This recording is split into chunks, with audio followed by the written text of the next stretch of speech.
السلام عليكم ورحمة الله وبركاته.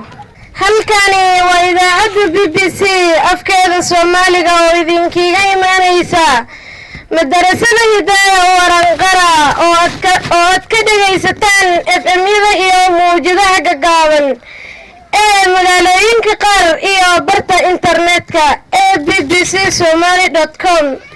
صباح ونكسان دقايستيال وصباحنimo أحد 26 بشي فبرايو 2023 saacadda Afrikada Bari waxay tilmaamaysaa 7 subaxnimo oo gawa.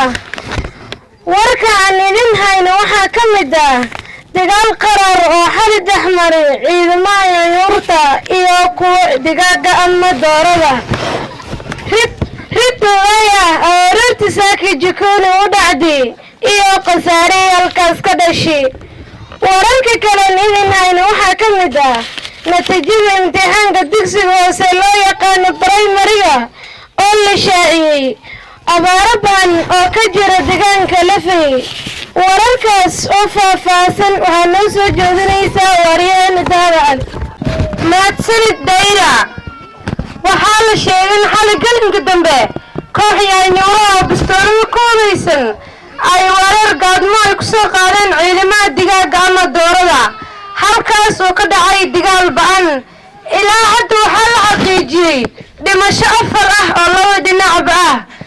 sideedaba digaaga ayaa ku yidhi ciidamada yaanyuurta weeraro xadgudub ay u geysteen digaaga kuwaas oo weerar gaadmo ay u qaadeen fadhiisimaha ciidamada digaaga. ritwaya oo la sheegay in xariga soo goosatay aroortii saaki ayaa u dhacday jiga ku taalla xaafadaha Buulguri. waxaa la sheegay ridaas inay geysatay khasaare baan oo inay hanti 15 xabo canjeero Kenya ah oo lagu dubay halkaas xilligii jikada ay furneed. waxaa kaloo la sheegay maamo ridaas raacdaynaysa inay ku daba kuftay. maamadaas oo dhaawac halis ka soo gaaray waxaa loo qaaday isbitaalka weyn ee magaalada.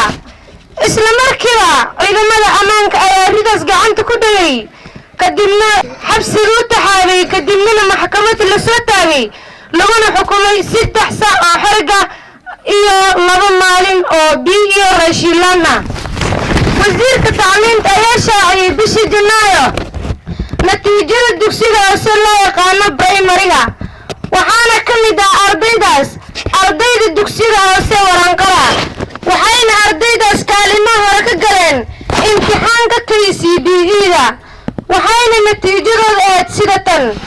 ardaygii ugu horreeyay ayaa helay 364 darajo halka kii labaad uu helay 361 darajo halka kan saddexaad uu helay 359 darajo. natiijada guud ee ardaydaas ayaa ahayd 335.74. ardaydaas iyo kuwa kale ayaa ku beeray dugsiga sare loo yaqaan secondary-ga halkaas oo ka dhawaaqay gabanaha inay ardayda ku akhristaan bilaash. abaaro baan ayaa ka jira deegaanka Lafey oo saameeyay dadka deegaanka qaas ahaan xoolo dhaqatada.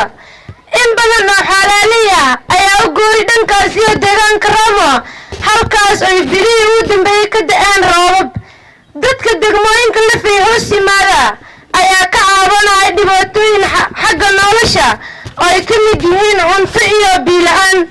waxayna dawladda ka codsadeen kaalmo degdeg ah. wararkana waa naga intaan mar kale kulmi doono waxaan idin leenahay nabadgelyo.